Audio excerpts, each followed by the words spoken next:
advantage that they took away from this significant event at the organization. Now, the second example that I wanted to bring up was passwords and password policies, because you can't really talk about users and security without talking about password policies. And you're all familiar with the typical rules, right? You create these long, complicated passwords, change them every few months, don't share them, don't write them down, etc. And we all feel incredibly guilty when we don't follow those rules, but of course none of us actually follow these rules. But when we actually look at the threats that we're trying to protect against and line up the policies with these rules, they don't match up. So a lot of the threats that we're trying to protect are not threats that would be protected by people having this long, complicated password that you have to change every 30 days or however often your organization has decided this. And a lot of times the research has shown that when you have tougher password policies or tougher security policies for an organization, it actually results in weaker security in practice because your users are human and they're going to have to adopt coping strategies to deal with the policies. And the tougher the policies, the more significant the coping strategies are going to be. So by having these policies that you think are more secure, you're actually weakening the security for your organization. Now, there's an interesting paper by Cormac Hurley. It's about 10 years old now. It's called The Rational Rejection of Security Advice. And he goes through this thought experiment, and he basically argues that if you add up all of the time and effort that it takes users, if they were actually to follow all of the security advice that we tell them that they're supposed to follow, it would be completely unreasonable for them to actually attempt to do this. And so it's not surprising that people throw up their hands and say, I give up, I'm just going to take my chances of getting attacked. Because from a sort of rational point of view, that seems to be the best possible course of action that they could take. Now, the third example that I wanted to bring up has to do with software developers. And so we recently completed a set of research that looked at how software developers incorporate security into the software development process. And I'm sure you're hoping that at this point I'm going to tell you that they take care of it very, very carefully. But we found that there's still a significant number of teams for which security is completely set aside. They don't think about it at all, even in large organizations where you would really hope that this was not the case. And the main reasons why this is happening are mostly organizational factors. So for example, developers get in trouble if they don't deliver functionality that they were meant to develop. But if there's a security bug, none of them have ever gotten into trouble for that. So they're not held accountable if there's a security bug, they are held accountable if there's lacking some sort of functionality. They also said that they personally don't know enough about security, and that their team or their organization had no sort of overarching security plan. And so even if they were trying to put it in there, that they were kind of left on their own to sort of fumble along. Now, there were teams where security did matter, and we saw two important things happening in those teams. The first one is that a lot of them had external factors that came into play, like audits. And so they were expending extra energy in security because they knew someone was going to have a look at it and someone actually cared. And the second one, which I think is actually more important, is that security is a core part of the company culture. And so from the top up to the very sort of most junior employee, security was a primary concern. So this meant that at any point, anyone had the power to raise their hand and say, there's a vulnerability here, everything stops, and we've got to address this. And not only was this power given to them, but it was actually an encouraged thing to do. This was seen as a good thing within the organization. And then the other thing is that they actually got recognized and rewarded for recognizing and improving security, as opposed to having it seen as this annoying thing that we kind of have to do to comply. So stepping back, if we think of some of the lessons that come out of this research, the first one is to have and share a plan. So if you can't have a security mindset within your organization, if your individuals don't know what this plan is and don't know what your posture is as an organization. It has to be recognized by as a priority by everyone, and everyone sort of has to be on board from the highest level, trickling down. This means that you can't be the exception. So, for example, if your policy is you can't share passwords, guess what? That means you can't share passwords with your admin assistant because of some emergency. It also means that, sorry, we can't get this done this morning because we don't have access, is a legitimate and acceptable reason for something to not get done. Now, I see people shaking their heads, but if you're going to say that security is a priority, you actually have to make it a priority, because if you make it as an exception and you have all of these things like, oh, it's not a priority here, oh, but this and that, then no one's going to take you seriously. The second one is give people a voice. And so it needs to be easy for people to raise security concerns, and they need to actually be taken seriously. This includes someone saying, hey, I can't do my job properly because of this security thing, so can we work together to figure out a way that I can do my job securely while still being able to do what I need to do. The third one is keep track of what you're demanding of users. Right? Users don't have infinite ability and infinite resources to spend on security. That's not their job. And so if you're adding a security rule, which one are you taking away? Because if you don't, your set of rules are very quickly going to become untenable. And so it has to be something manageable. And while we're on that, people don't have a work brain and a home brain. So the amount of stuff that they have to do, the amount of passwords that they have to remember is a cumulative thing. So keep in mind sort of the whole user, not just the little bit that you're imposing at the time. Reconsider password policies. If your organization hasn't yet looked at the 2017 NIST guidelines for authentication, please do.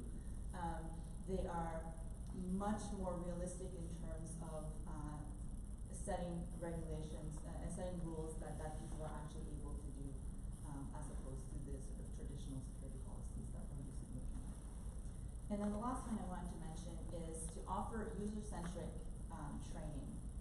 So, training should be this ongoing thing, but it should also be something where you can have one-on-one consultations, especially in organizations where people's jobs vary quite a bit, because if you don't, everyone's going to see themselves as an exception, and they're going to say, oh, yeah, I know this applies to everybody else, but my job is different, and so I can't do the security thing. So sit with them and figure out, okay, what is the secure way to do what you need to do for your particular job. And then the last one with training is make sure people know what the threats are, so that they're aware of, I'm doing this because of this specific threat, as opposed to just this vague, this is a security thing. They'll be much more likely to comply. That's it. Great. Thank you, Senator. Greg? Good, thank you. Good evening, everybody. I'm Greg Davison. I'm going to spend some time talking about what's happening in the world. I'm going to talk about some of the trends that we're seeing. I'm going to talk a little bit about government, and then I'm also going to make a point of bringing it down to the Canadian level as well. Just a show of hands, how many people here know what an APT is? Is that okay? So there's a couple security people. That's good. What about when I say things like nation state? Does that make some sense? So for the others, just bear with me. I'm going to explain some of these things because there's some really important understandings there that people will probably be interested in understanding. So first of all, a little bit about FireEye. It'll help you understand why I'm talking about. We're a company that started in 2004. We're global. We're about 3,500 employees. And in a world of cybersecurity where it seems like everybody in IT is in cybersecurity and has a unique product, they do one thing, they do networking, they do email, they do one thing, we built this very diverse platform where we have all the different pieces of technology that firms and governments would want. We've added to that a very detailed set of software capabilities, intelligence capabilities, consulting capabilities, and we'll talk a little bit about that. And then also we've got this very expansive ecosystem, and Bell Canada is one of our really important partners, because we believe fighting cybercrime is a team sport. Bad guys really want us to tackle them individually, and the more we have sessions like this, in my opinion, the better off we're all going to be. So that's a little bit about us. We have in our company today, we have 700 responders. Meaning when companies have a really bad day and you read about it in the paper, the majority of those companies, I'll say 95% of them around the world, they call us to do what's called incident response. We come in and we fix their problem as fast as we can, evade the adversaries, take them out, and they go on their way. Very uncomfortable days. It's never a nice feeling when you get that call. By the way, most of those do happen at what I call beer o'clock. So Thursday and Friday nights between about 8 and midnight when everybody's home with their friends. Makes sense, right? So we've got 700 responders, we've got 150 intelligence specialists, and we've got about 75 researchers. These are people, for example, they live in the dark web, masquerading as some of these adversary bad guys, bad girls, in order to have intelligence and for us to figure out what they're about to do so that we can be better prepared to prevent those things from happening. Because I'll tell you this, you cannot prevent cyber breaches from happening. What you really want to do is be able to detect and fix those things before they become a very serious problem. They're very pervasive, and we'll talk more about that, I'm sure, as we move on. So to give you a sense of what we track today, we track just under 1 million attacker personas, people, all around the world. Some in Canada, but all around the world. We speak 23 different languages. We're in 32 different countries, and we monitor all the different countries. What happens in the security world? You got these almost 1 million individual people, and then when we start to see repeated activities of groups, that moves into something called the UNC, an unclassified definition. And today there's actually 972 unclassifieds that we are constantly monitoring. We responded to an unclassified cyber attack 2 weeks ago in Canada, in a large infrastructure firm, just to give you a sense of that. These unclassified group of almost 1,000, as we start to understand in more detail what they do, how they do, their tools and their techniques and procedures, and that's a very common set of 3 words you hear in cyber today. That allows us to move them from an unclassified into either a fin group, which means that they're financially motivated, and we've had, for example, Fin 10, which is a financially motivated cybercrime group in Canada, or it can also move into what's called an APT group, which is an advanced persistent threat group. When we talk about things like nation state, those are generally an advanced persistent threat group. We have about 30 fin groups that we monitor around the world right now that are very active. We have probably close to 100 APT groups that we monitor around the world. And so one of the things that's very prevalent, I know Ryan, you said, can you talk about what we're seeing with nation state actors?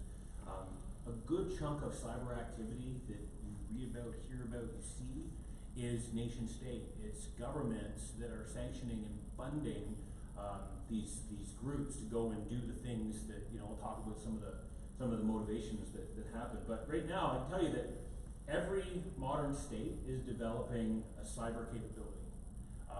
Right here, right now, if you're not familiar, Bill C-59, which is almost law, will give our CSE group the legal right, when they see a problem, to use cyber tools and techniques to address the problems that they're seeing. That's not exceptional. I would tell you 5 years ago, we'd all look at that and go, oh my God, are you for real? Like, it sounds like, it's way out there. It's like 24 stuff, Jack Bauer. But it's very, very front and center right now. Less sophisticated governments, and I would say, Saudi Arabia or Turkey, they actually third-party this out. They'll engage private sector and pay them to do this kind of work on their behalf. Give you a sense of that. So there's, from there I'll say that there's 3 motivations that we typically see in terms of what drives this kind of activity. The first is espionage. There's a lot of espionage, right? I'll talk about APT41, and maybe I'll save that comment for that. But espionage is one. Information is one. There's a really interesting word that you're hearing this year called disinformation, and that's all about fake news. And I'll talk about one particular APT group shortly, just to share with you, bring that closer to home. And then the other one that I think we're all familiar with is sort of the physical and physical damage component, right? So you think of the nuclear activities that happened with Iran in 2008, or you think of Petya, not Petya, which came out of Russia. They tried to make it look like it was somebody else, but that was very devastating to a lot of different firms around the world. It was simply just malicious and damage in that regard. So bringing it more closer to home, cybercrime by far is more prevalent for us in Canada today. We definitely see a lot of it. I was reading just this week about a dental office that ransomware. They're asking for $165,000 of Bitcoin with the ROIC stuff that's going on. I mean, that's become a very common occurrence. But we do see our share of the APT groups, the nation state things happening. So just an example, not too far from here in Montreal, we've got the World Anti-Doping Association, APT29, that was Russian. And by the way, everything I'm saying here is common knowledge. You can find it on the web, that's why I can say it. Another one would be, for example, APT10. This is commonly referred to as Cloudhopper. And they had gone after a large hosting company, not Bell, I can say that, but a company that's hosting and providing capability to a lot of different firms, and those can be targets. You know, companies that are in that business need to have very, very tight security programs and measures and air gaps, and we can talk about all that good stuff, but definitely vulnerabilities. And then the other one that's kind of interesting, we talk about supply chain, and we use the word supply chain in cyber. So there's one called APT30, it's a Chinese hacking group, government sanctioned, and they had found a way to embed their malware into software that was being sold into the legal industry across North America. So think about that for a second, right? So now they've got their malware into something that you're paying good money for, you think it's clean, and you know, we had to get involved and fix a bunch of that. So just to give you some sense of some of the things that are more closer to home, so I'll just talk about just two examples, and then maybe we can wrap there. So when I talk about the advanced persistent group, advanced persistent threats, the one there's two that I spend time reading about. One is APT 39, and 39, I believe, are both Iran, but we'll talk about 39 if I may. And typically, if we saw fake news happening, that was usually Russians. They tended to use that and get involved in the swaying of public opinion, election kind of activity. And so if you remember last year, and hopefully you folks will, there was Facebook and Google and other social media implicated. There was actually 700 personas, fake personas that were created that were talking to each other, you know, supporting, you know, the different tweets or whatever sort of forum you're looking at. And when you think about it as a human, you know, there's a rule that if you see something 8 times, you'll start to believe it. And that's really the theory behind some of this kind of activity, like APT39. Or the more recent one, we get together at a conference called Black Hat in August, and it's a big one in the cyberspace. But we at that event announced, we named APT41. So they used to be an unclassified, and then they're brought forward as an APT41. What's interesting about them, and people refer to them now as Double Dragon, is there's a dual purpose there. Usually you see the bad guys, the adversaries, you know, they're hacking for financial means or hacktivists, or it's for espionage from government. And what we were able to determine is there's a set of folks under APT41 that during the day they're driving the espionage, they're driving the research.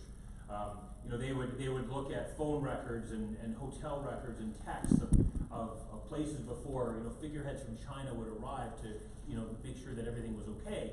But then at night, these same people were moonlighting as you know, for financial gain, and so they were hacking things like video games. So you think about the dollars that stayed in like a fortnight, and they were able to manipulate that and extract that and get value for that on the black market. We're seeing them consume third-party ransomware, so not their own ransomware, but you can actually get ransomware as a service and some of these dark web capabilities. So it's just a fascinating thing to actually see, you know, governments with high capabilities, and then at night, you know, you've got individuals that are also using these capabilities, and that's a little bit scary. What I find fascinating is after we named them and we released this report in August, it was about 2 weeks later that we know certain IP addresses and certain personas that are associated to what they do. And they were on our FireEye site researching their own paper of APT41, and they also made a stop at APT40 to see what was happening with that one, because it was also close to home. So that helps. That's great. You bet. Yeah, thanks so much for all of that. I think that's some really great food for thought to get us going on this. And I want to open it up to the floor in a moment for questions. I am going to mention too, for those who are watching on the live stream at home, I think Rhonda's monitoring the Twitter feed, so if you use the Policy Crunch hashtag, for those at home, you're very welcome to ask questions via Twitter, and we'll let them respond to as well. But just to kind of kick off discussion with everybody, one question I want to pose to each of you, if you kind of want to give your rapid answer on this. You know, we've heard all three of you talk about, you know, some of the inherent insecurity that's out there, some of the challenges we're facing on this, and it's certainly, you know, I mean, I think as a number of you have talked about in the last few years, it seems that cyber attacks, data breaches have become more and more commonplace. I'm curious if you think this is just a reality of modern life, and this is the way it's going to be, you know, from here on out, or if you think that we will be able to reach some kind of equilibrium point where serious data breaches will become much rarer. So I'm curious if you think this is kind of a constant arms race when it comes to the bad actors and those who are trying to protect data, or if you think there is a point we can get to where folks will feel relatively secure.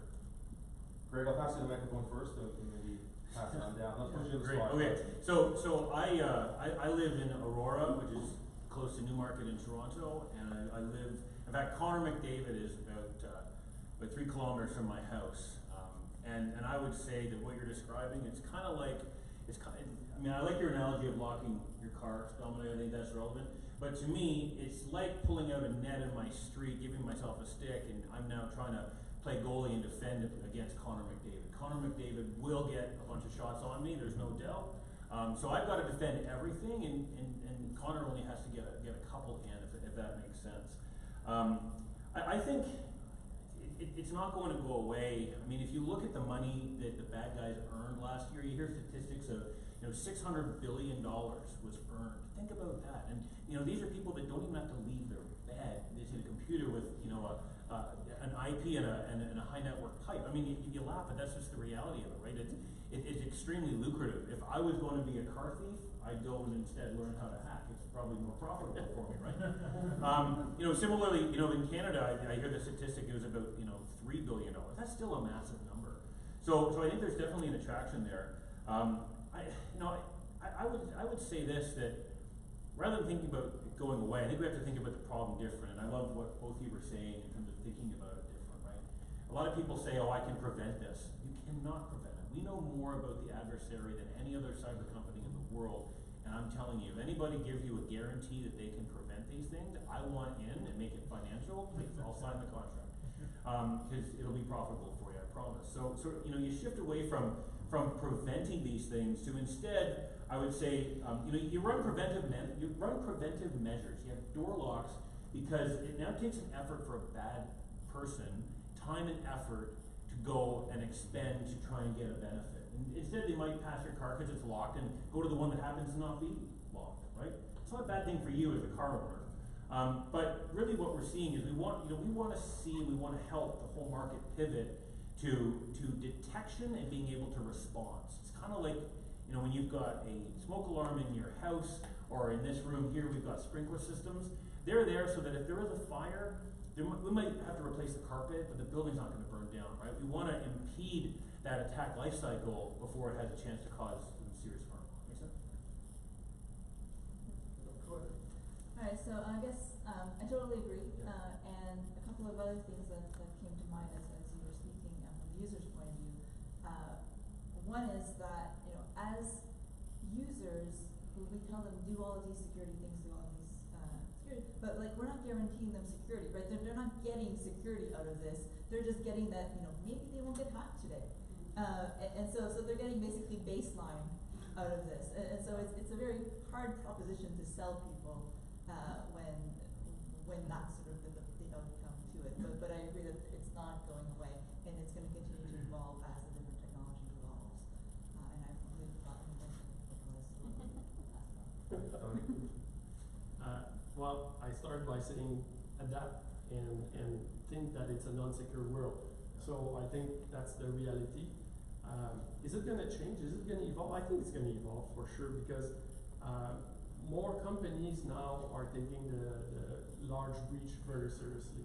And that's actually very good. If you look at the landscape in cybersecurity in the last 5 years, it's changed so dramatically. When you speak to the board today, they don't have to spell cybersecurity anymore. They start to be knowledgeable about what it is. And so now getting funding and being able to talk to decision maker about making change in your organization, you have access to these decision maker. And I think if we base our approach and our strategy on risk and really adapt to classify data not equally across the board and really protect what is close to our heart and accept that we're gonna get maybe a data leak on others. If we do bring a different strategy, the large impact is not gonna happen. We're gonna breach are gonna happen, but maybe we're gonna be able to be better at protecting the crown jewels. Okay. No, that's great. So there is some hope. I think so. So I want to open it up to the floor, and I'll be kind of I'll be a bit of a roving mic here. I'm happy to do it. Just again for the folks around the web stream, I want to make sure they can hear your questions. Does anybody want to kick it off with questions, thoughts, comments on their minds? Yeah, right over here. I have a question regarding information management and your analogy to the car. Yep. Because how do we convince people to spend the money on the high-end airbags and the high-end locks instead of just the cheap balloon? Because right now that's the biggest problem we have. They say, here's this cheap product we can get, and they go, it'll do a good as job as a more expensive one. How do we prove to them that it will? And I was just going to actually add, because Dominique, I think you kind of referenced this. It's interesting when you think about cars as the analogy. You know, in the 50s and 60s and 70s, we started putting in regulations that specified that you couldn't just tie the rope around your waist, right? You couldn't just use the cheap one. Yeah. There's, you know, Transport Canada and other regulators put standards in place. Do you think we have to be much more prescriptive on our cybersecurity standards? That's what I was implying, for sure. That was exactly my point. I think we have to have a clearer definition. We have, right now, you know, if you look at a large banks, their budget in cybersecurity may be $100 million per year. And small and medium enterprise, it's a fraction of that. We have to be able to come up from a government perspective with policies which are going to level the playing field and which are going to maybe force the user to actually have a seatbelt on. And we may not like it because at the end, you know, the people who buy cars, we all end up paying for these additional security features. So in this case, we're all going to pay for that. But if we want a more secure community, we have to somewhat make the playing field equal. That's my view. That's great. Any other comments on this? Yeah. Sure. So there's an imbalance. I mean, I said that, you know, the bad guys made $600 billion last year. Around the world, we probably spent $120 billion on cyber. These are massive numbers, but just think about 120 compared to 600. That's one thing. There is some, I think, good regulation in place now. When you look at GDPR in Europe, and you look at Facebook recently, you know, they had to pay $5 billion. People will argue that's a kick in the bucket for them, but that's still a substantial number. In Canada, we have PIPEDA, which is almost our version of GDPR. I think those are good things. I'm also seeing a lot of ecosystem demands. And what I mean by that is, I was with a firm 2 weeks ago, and we're doing some work with them because they're a large supplier to a large manufacturer. And a large manufacturer issued them a document that said, here's our expectations on cyber, you need to comply, otherwise we're not going to have a relationship. I was with another firm about 3 weeks ago, and they're a modern company where they out-task all these things. They use a firm to do their billing, another one to do their, you know, their customer management, and they wanted to work with us on issuing that kind of a position, looking to be able to, you know, have a sense of security from all the different partners that they're working with, so that they can in turn, you know, provide that kind of communication out to their own clients, because that's actually a business value for them, right? So we're starting to see that turn for sure. I'd also tell you that, you know, the one thing with cyber is you could spend all the money in the world, and it doesn't mean you're going to be safe. You know, you need to, as a department, you know, of government or as a company, figure out what is most precious for you to protect. You can't protect everything, and focus on that. Make sense? Yeah.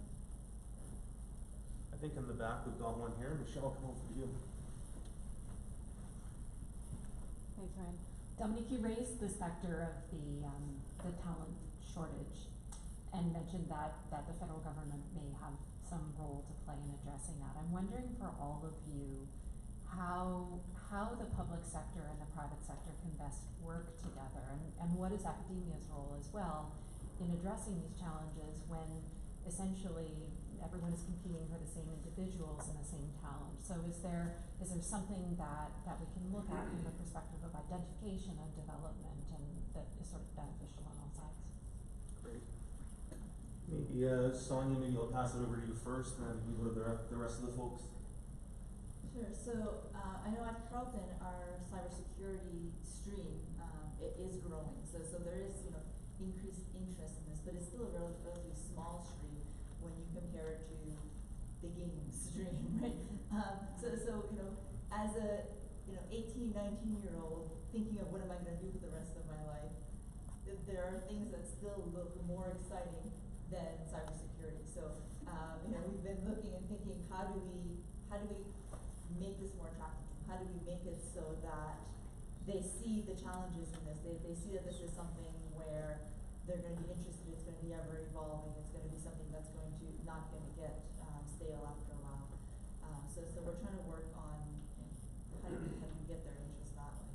I think one of the other things we're seeing though is when we do have graduates that are finishing, they're not even done their degree and they have a job waiting for them. A lot of times not in Canada, right? So how do we compete to keep them here? Is a big challenge, I think. Dominic, Greg, you want to jump in on this? We actually work with universities. We have a program with UNB, so we work across the Canada to try to bring students to like cybersecurity. Do you know how hard that is? And on top of that, we're trying to IT in general is not very balanced from a gender perspective. Cybersecurity is probably even worse. And so trying to bring that equality into the mix is a very difficult. So we had a program where we're sponsoring students to come and study in cybersecurity with UNB. None were Canadian. No applicants were Canadian that we received. And so to me it's a question of where I think the government can help is in communicating to our young folks and try to help us in the general population and community of trying to make it more attractive to work in that environment, that it's a career that actually you can make a lot of financial gains and positive financial gains, not negative ones, because you're going to find a job and a long-term job that will be in Canada and we're always looking for good employees in that domain. So it's a matter of trying to help make it knowledgeable to that group of folks. That's one end. The other thing is in my opinion, we need to also look at how not divide and conquer. So we all compete for the same resource. Now I'm throwing it, I know it's not as simple as just saying it, but how can we actually pool the resource together in Canada for the medium and small enterprise? How can we make the equivalent of what large enterprises are consuming in cybersecurity available for the smaller company? And I think that to me is something we need to start thinking a little bit more, a bit like our community police, if you wish, the kind of thinking that we have a more general capacity in cybersecurity that is available for the general population. Greg, any thoughts on the talent question? Yeah, we get this a lot. And I was at a conference last week where the statistic was if you took all the graduates out of the United States, UK, and India for the next 3 years and put them all into cyber, you wouldn't solve the problem. That's the magnitude of it. Right now, there's 2 million vacancies of practitioners. This is not, my ecosystem where we're selling things and consulting into clients, but actually people in companies and government doing this kind of work. So it's a big problem, and we do see it growing, unfortunately. One thing I'm doing, I sit on a university board, and when we look at resumes, and we interview a lot of people for our consultancy in Canada, we got 35 consultants. Typically the resume reads, I can type so fast, so many words a minute, and then the second line says, I know these, 5 different coding languages. I don't care. That's kind of minimum ante for me. What I want is I want the person that's sitting in the back of the room that's got a screwdriver out, pulling the calculator apart just to see how it works. Because what we're missing in a lot of those situations is we're missing the thought, the curiosity, the Inspector Columbo side of the business, if that makes sense. And so I'm working with this university to try and affect the curriculum to incorporate more of that, I'll say, policing skill, because it's really important to solving for cyber. The coding is just the ability of how you get it done. Yeah, That's interesting. Great. Yeah, right over here. Earlier you said there was about 1 million crime threat actors when you gave your introduction. And so my question relates to a few years ago, US publicly identified 6 Chinese nationals who were behind some attacks. The UK identified 2 Russian GRU operatives who were behind the poisoning attempts in that country. With 1 million people, obviously attribution is really hard, especially on the criminal side. Intelligence-wise, it's a little easier. Do you think that's a good attack vector to attack the problem, is to go and try and identify more of these bad actors, especially the really bad ones, and try and make it not as lucrative if they think there's going to be personal consequences? That's a really good question. Attribution matters, period, in cyber. If we can attribute who is doing the action, the individual, the government, they should have to do something about that person. The challenge with cyber, and part of why it's so lucrative if you're an adversary, is if one particular country identifies a bad person and those countries don't necessarily see eye to eye, it doesn't mean anything happens, right? You understand what I'm saying with that, right? But we 100%, in everything that we do, we look to drive attribution. And we're seeing better signs of it. I mean, in my newsfeed this morning, I saw the Department of Justice for the U.S. Arrested, I think, 18 people. There was a ring of $20 million that went missing through cyber hacking and ATM kind of activity. So we're seeing more and more of those kinds of charges. We saw the situation with the individual just outside of Hamilton, I guess, last year with the whole Yahoo situation. So attribution matters. In a perfect world, we would have agreements between all countries to go and address these things once attribution is identified. We don't yet. That's unfortunate. I just wanted to add, when you were speaking here, one of the things, right, if we're dealing with countries where they're not going to do anything if we identify, we run the risk of now amping up their popularity, right? Like they just now got credit for, they're one of the guys that are being recognized, and haha, you can't do anything about this. And so you've got to be careful if we're going to identify people that we're not just basically boosting their credibility as opposed to doing something that's actually going to stop. So you're saying it's a popularity contest? Well, in some senses it is, yeah. Totally. I don't have anything to add. Yeah, and it's an interesting point. I was just thinking, we're talking about recruitment. Recruitment goes both ways, right? The bad actors are trying to recruit as much as folks like you were trying to recruit as well. So it's interesting. So you've got 2 questions here, so I'll come here and then I'll come over to you afterwards. Hi, very interesting discussion. When you start taking into account the Internet of Things paradigm, it just exacerbates the whole question, right, in 2 ways. First of all, the Internet of Things, the devices become susceptible to attacks, but they also become a platform for attacks. Okay, and so there's been some work done on that, on how to prevent that. The Internet Society's been doing some work on Internet of Things cybersecurity, and they've come up with some recommendations, and that's great, but it was recognized, and it's still an issue, is that how do you act on those recommendations, make them actually do something in the marketplace and the government? Right now, even though they have these guidelines, how do you put them into into regulations, for one thing, how do you motivate government to do that? And second, how do you motivate the companies to take those? Any thoughts on that? Yeah, anybody wanna tackle this? Sure. Dominique? If I understood correctly, motivating company, it's all about finance. At the end of the day, it's all about finance, and you've seen that right now where large breach, I think the average, don't quote me, but the average stats is around $4 million per breach or something like that. And so that starts talking. That is the brand impact, suddenly the share price that goes down.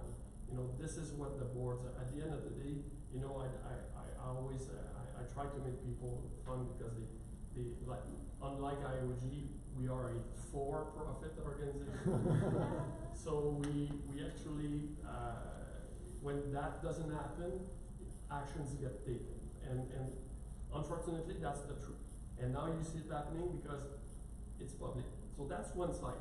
The other side of it is making people responsible for negligence. I saw a trend in the U.S. a little bit a few years back, where a few of the CEO got actually publicly charged for with regards to cyber breach. And to me, it's stopped. It's kind of stopped, and I would like that to come back in terms of if a company really didn't take the right actions to protect the environment. To me, that's negligence, and it's the same way you would actually sue a company if they put lead in the water. Why not about not protecting the information and make people accountable for purposefully not making the right decision? That to me is something we need to look in more and bring the CEO of those companies that holds our crown jewels accountable for their decision. Sure, yeah, feel free. I'm trying to think of where I saw this, but I read an article very recently about the most popular username password combinations so far for 2019. Any idea what it is? And then 1, 2, 3. Password. Blank. Right, it's blank username, blank password, and the reason this is happening is because of all these IoT devices that there is no input and output, and so they're just leaving them blank. And so we're now introducing this new threat that we should all know better, and yet it's happening. And so yes, I totally agree that accountability should be one of the things that we're looking at here. Is that an uppercase B, lowercase L? Greg, any quick comments on this one? Yeah, absolutely. The negligence, I think, is an interesting comment. I mentioned HIPAA, I mentioned GDPR. These are regulations in place not to penalize those that have a breach, but rather to penalize those that are negligent. They didn't proactively at least make an effort to have a plan to prevent those kinds of activities. So I'm completely on side with your comment. IoT, very interesting topic. The biggest problem with IoT is most of these companies are small, they're entrepreneurial, and first to market beats fast to market all day long. In fact, if you're not first to market, a lot of times you're out of business, right? And so it does leave an exposure. I would say, however, that we see our share of IoT things happening today in the wild with DDoS attacks, where there's multiple devices aimed at one IP address to shut things down, right? We see that, but beyond that, if I was a CISO and a Chief Information Security Officer, I would watch IoT, and instead I'd be spending more money on things like email, because 93% of the time, the bad actors are getting into things like spear phishing and phishing and making sure that I've got defensive technologies and I'm educating my people. Probably a better, I'd say for the next 3 to 5 years, place to maybe put your money with an eye on it. Yeah, I totally agree with that, Greg. And I think the catalyst for changing on IoT is going to be 5G. So, because when 5G arrives, suddenly those IoT devices with the computer increased capacity from a computer perspective will be acting like any device, and with the bandwidth to make it happen. So that to me is what, if I was from a strategy perspective, I would focus right now on core, and start thinking of 5G in 2-3 years, because it's not gonna happen till 2-3 years. And 5G will become more important than infrastructure as well. Correct. Yeah. Great. I know we have a question over here, and this probably will end up being our last one, so over to you. So I'd be curious to know your thoughts about like how to like, you know, even the playing field between like large enterprises that have a lot of funds to fund type of cybersecurity versus, you know, smaller businesses or startups that don't have that type of fund. And I think it's interesting that you recommend kind of like prescriptive regulations or standards, and it's like how do we make sure that, you know, we reduce the barriers to entry? Like if we have prescriptive standards, we're gonna have to be changing those all the time. Like API attacks are gonna be like a bigger attack vector later on. Like how do we make sure that they're still prescriptive, but we're not updating these regulations also like every 6 months? Great. So we want safety, but we want to encourage innovation at the same time. Go. That's a fun one. Yeah. I actually, it's, if I heard correctly, there's 2 questions in at the same time. I actually noted some stats before I came back here, and I thought to share that. I went on Statistics Canada website, and it's a study that was on 2017, published last year on 2018. 95% of firms have a form of cybersecurity in Canada. So I go, hey, that's pretty cool, 95%. Where's the other 5? Or where are they? So by the way, when I look at that, this is our supply chain.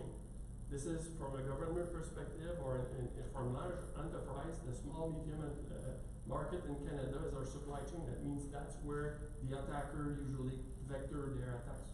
So they come through that supply chain to attack the big guys, right? 1/4, 25% did not have any form of anti-malware. 25% no email security yet. Email is the #1 vector for cybersecurity. And 1/3 had no network security. That's the picture of our business in Canada. So what I'm suggesting is we need to help them bring the minimum, right? Bring the bar up. So what does that mean? So knowledge, education, and make some certain service that are base, foundational, available to everyone equally. That's what I'm trying to propose.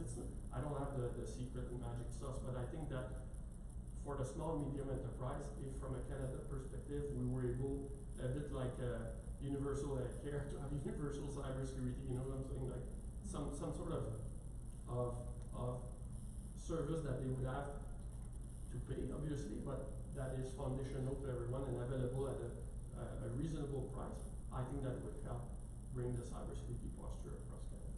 I don't know if I answered correctly. So like kind of like minimum standards almost? Yes. Okay. Minimum standard, but you cannot impose the minimum standard without solutioning it for them as well. Right. Sonia, any thoughts on this in terms of how to both protect security and allow for innovation as well? Yeah, so I was thinking sort of along the same lines as you of basically pooling of resources, right? So that we offer them, you know, here's what you should be doing, as opposed to just saying, you must take care of network security, you must take care of email security. Like, if they don't have a security person on board, that means nothing to them, right? So if we can somehow give them the package, right? Like, say, this is how much it costs, and you know, you need to do this at the same time as, you know, you pay your internet bill, you pay your security bill, sort of at the same way. Greg, final word over to you. Yeah, so I said that we've got these 700 people that do incident response. They go in and fix the problem. And early days at FireEye, we'd go and fix the problem, and then the companies would say, please don't leave. We don't feel comfortable with you leaving. And so we'd end up leaving technology and doing a bunch of monitoring with them. Today we do that exact same program with our partners like Val. It's very reasonably priced. So before I go there, I'd say, for anybody that's looking at cyber saying, okay, what do I do next? 3 simple questions. Find the most technical person in your company and say, if you were going to breach us, our department or our company, how would you do it? First question. Second question is, if you were to breach us, how would we know about it? And third question, if you were to breach us, what would you be going after, right? That's helping to identify the most important things you need to go and focus on. You can't prevent cyber across everything. You really want to focus on the things most important. And with that, you can leverage these kinds of services to to build specific plans. And I wouldn't say you spend ad infinitum, because a mid-market company can very quickly go out of business if they don't look after their finances. But, you know, what we try and do with partners in the situations we're in is make sure that every incremental dollar buys down the most amount of risk possible. Never gonna get that right down to zero, but it's an interesting equation when you think about that. That's great. Well, listen, I know this has been a great discussion. There's probably lots more folks want to discuss, but I'm conscious we're up at time. I want to first give a big, again, round of applause to our panelists. Thanks so much for I know you've all agreed to be around for a few minutes afterwards, so by all means, you're welcome to kind of continue the conversation with them. And a big thanks to all of you. I'm so happy to have so many folks come out and join us here. You know, many of you are probably still full from turkey from the weekend and stuff, so it's great that you're able to come out tonight. I'm going to turn it over to Jeff in a moment just to kind of close things, and I think he'll talk about some of the future policy crunches coming up. I did want to mention, and you probably have seen it on the screens that are rotating through, we are increasingly at IOG doing learning programs, particularly for public servants, around digital. And so we have a week-long digital leadership program that we've been running for the last year. Our next cohort of that's going to be coming up in probably January of 2020. We have a digital ethics workshop, a one-day digital ethics workshop that we are running at the end of November. So certainly if anybody is interested in any of those programs and want to discuss them further, I'll be here as well, or I'm happy to chat with you later. And so please stay tuned, because I think increasingly, you know, we're realizing as people think around governance issues, technology and digital is becoming core to everything the government does. And so as part of IOG's mandate and mission, we're increasingly trying to provide more opportunities like this and like some of our learning programs to help public servants be able to become more effective into the world that they are increasingly being asked to deal with. So thanks again, and Digital security workshop as well, cybersecurity. well, and a cybersecurity workshop that will be coming down the road as well. So, so Jeff, I'm going to turn the mic over to you. Thank you again, everybody. Thank you, Ryan. Thank you for your excellent moderating, and thank you to Greg, Sonia, and Dominique. Just to reiterate what Dominique was saying is, IOG is a non-for-profit charitable organization, and we do advising work, research, and learning and leadership programs that you just heard about. And as I said at the beginning, this is the first session of our policy crunch season. So I wanted to just draw your attention to the session in November. On November 12th, will be on renegotiating the social contract between science and society. And the session on December 10th will be about the future of work beyond the hype.